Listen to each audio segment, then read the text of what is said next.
Howdy peeps, and welcome back to the garden. Always a relatively early morning. The black circles around my eyes probably show you that. But it's nice and quiet, peaceful, not a lot of wind, and it's dry. So let's have a look around the garden and see what's been going on, shall we? First things first, get the camera turned around. Keep your fingers out the shot. Here we go. If I step back, first thing I'll notice,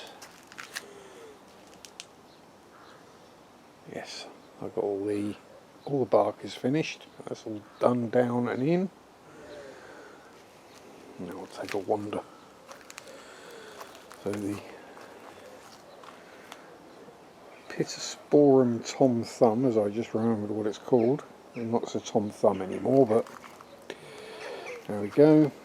And the random heuchera that I didn't plant there. There were some planted over there at one point, so definitely weren't one planted in the middle of the patio. Chives in full flower. Parsley, I have chopped some flowers off the parsley, so I don't want that seeding everywhere. Things are looking damp because I have been out weeding this morning. Weeding and watering, actually. So the Verbena putting on some serious height now. The Hebe doing Hebe things. A bit of a floppy foxglove, but never mind. Tony Aster, they're relatively slow growing, so I'm not expecting that to go too crazy too quick. But it's doing well. That's flowered, got berries on it now, or getting there. The other foxglove that I was worried would be a bit of a mutant and not come to much has stuck out several new flower spikes, which is always good. The other random heuchera that I split and spread has, yeah, bulbs coming up all over the place. Lupin, it's got a first flower spike coming on it, tucked away down there. Milbretia's still going. Campanula has almost finished flowering now. That opens up in the sunlight. The oh god, I can't remember what it's called. Doing very well. See if I can get close enough to see what it is. No. Label's covered in mud. The salvia, they've all bushed out now, flowering away quite happily. Now, I've been doing weeding every day, basically pulling a litre of weeds out. Oh, I think we have fishies coming up. That or it's frogs, one or the other. But I've got lots of these popping up everywhere, and you know what they are? They're more Verbenas from when I used to have some. So let's keep going. Yeah, the gladioli, Campanula, again, flowering well. Ooh. Step on a spider. Little lavender. I do love the way this allium seed pods go once it's finished flowering. It looks like a little pixie city or something. Creeping time has settled in well. It's doing growies and floweries.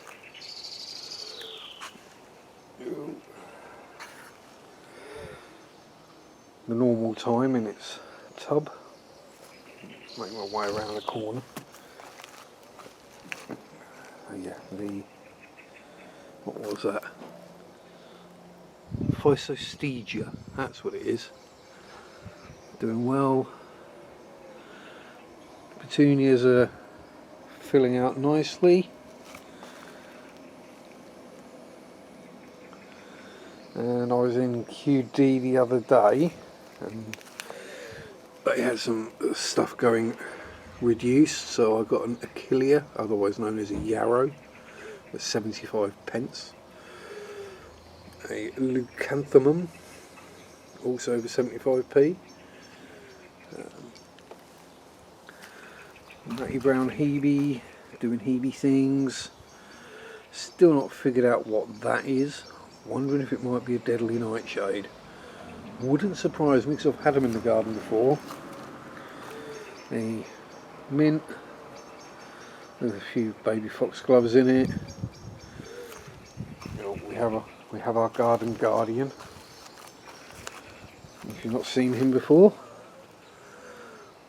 this is Gaylord the gnome. He's doing a very good job guarding things.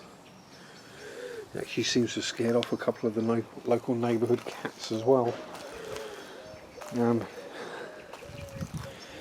Photinia, that's putting out plenty of new growth. Looks like there's a weed growing out in the middle of it.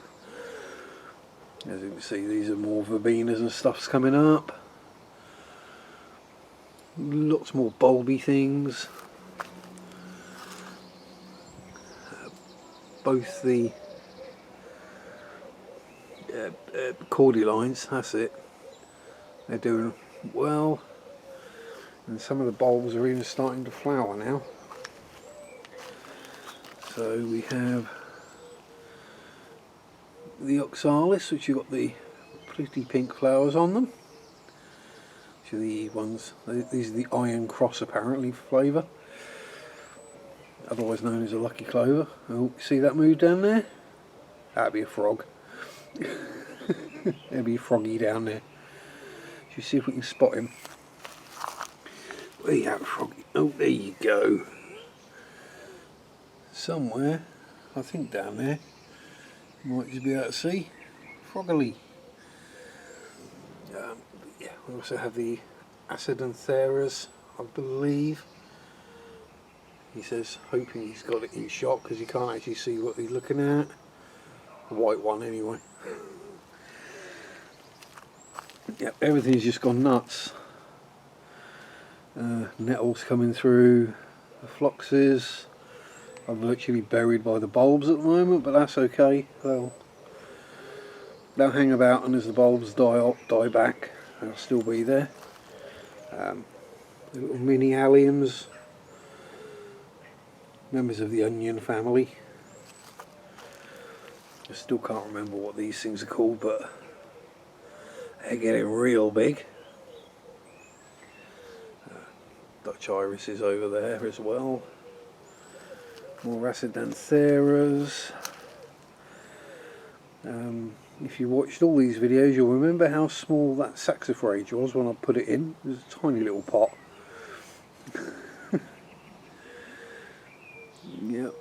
The arabis are still going and flowering. More shrubbies. And yes, I have. Yes, brambles. Yeah, I've been having to keep chopping and pulling brambles almost constantly. Coming up all over the place. No doubt it's just, well, I've missed bits of root and... Oh, the fish are starting to come up to eat.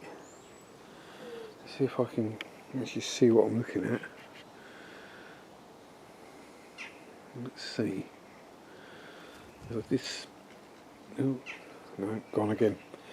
But yeah, you see this lupin's gone a bit mental. It does have lots of green fly on it though, so you might have to squirt it with some soapy water. That kills the green fly apparently. The Star Mix petunias, Queen Victoria lobelia, the normal lobelia, what I think is a foxglove. I'm pretty sure it is now it's actually growing. Another lupin, which I don't think has got any flower spikes coming yet. Just chucking out plenty of leaves though. Something tries to bite me. And then, let's say the rosemary. Yeah, so everything's doing really well. We've had the weather for it. It's been warm, plenty of sun and a fair bit of rain as well lately. And there's another one I got going cheap.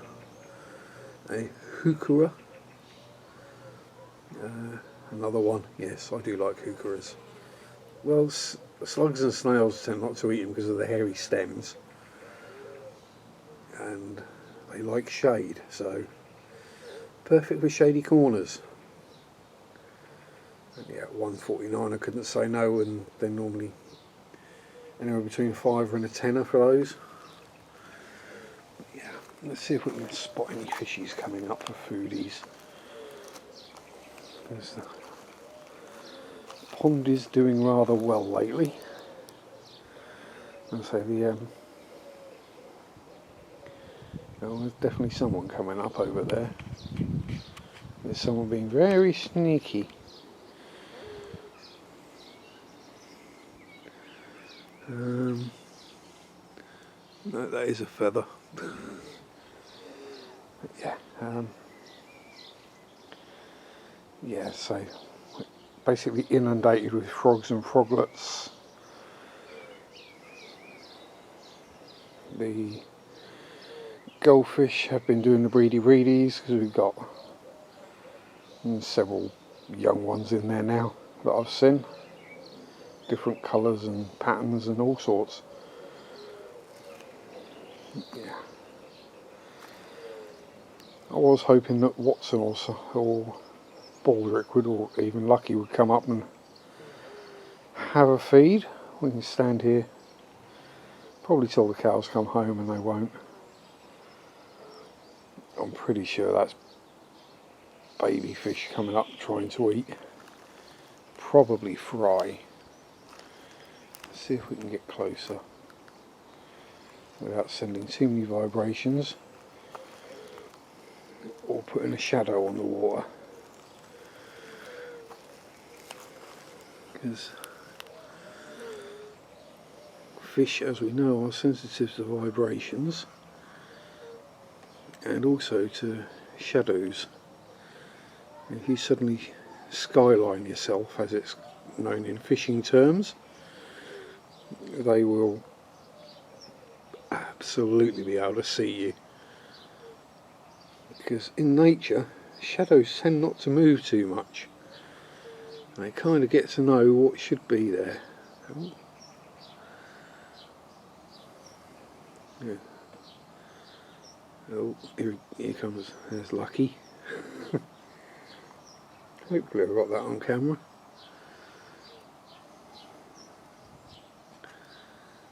But yeah, there's some big old fishies in here.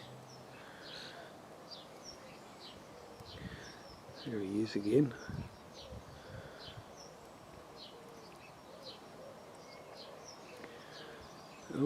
Oh, and Watson. There we go. So they just have to, yeah, as soon as they come up they see me. They grab the pellet and disappear, but yeah, there we go. So I've seen a couple of them. Oh, and something I've mentioned in the past as well in various, usually in live streams or on other people's streams, is the size of the pond snails I get. And people tend not to believe me. So yeah, these are definitely not your common or garden ram's horns. Oh. Yeah. That down there is a pond snail. And that shell's got to be at least probably getting on with 3 inches long, I'd think. And if I could, I'd stick my hand down there and pull him out. But yeah, they get real big. Yep, and there's Lucky again. Oh, and another snail.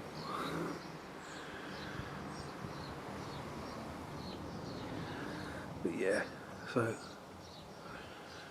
despite not having any form of filtration and very, very rarely being fed.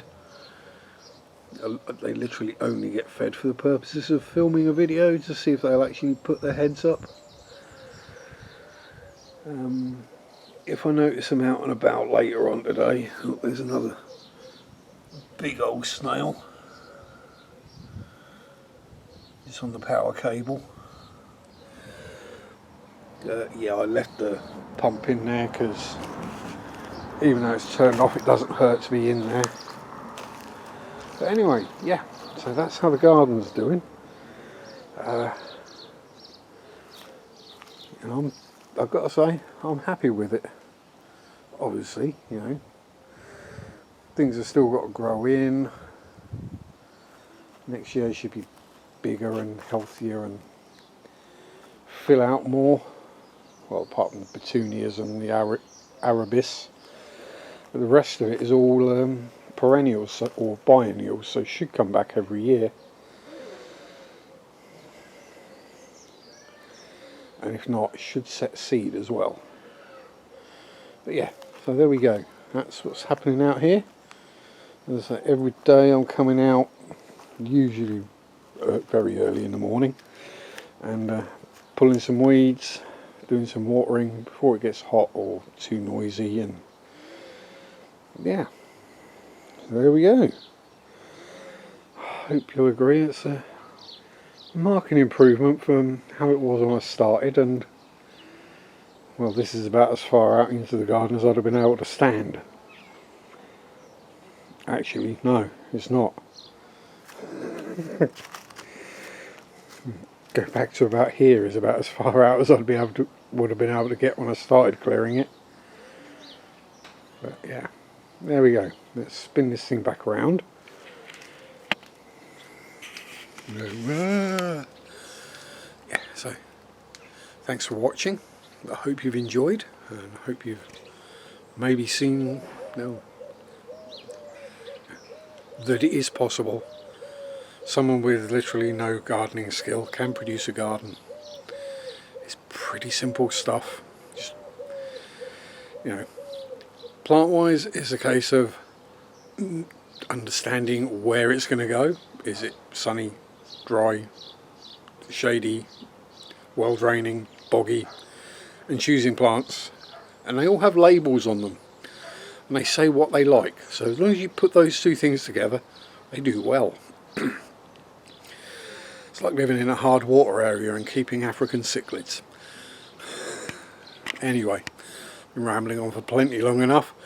Do the stuffs down below, like, comment, subscribe, all that. Super chat, super thanks, memberships. No affiliations here at all. Everything is paid for by me. Yeah, thanks for watching. Have a good one. Stay safe. Peace out. Rock on. Bye bye. Ooh.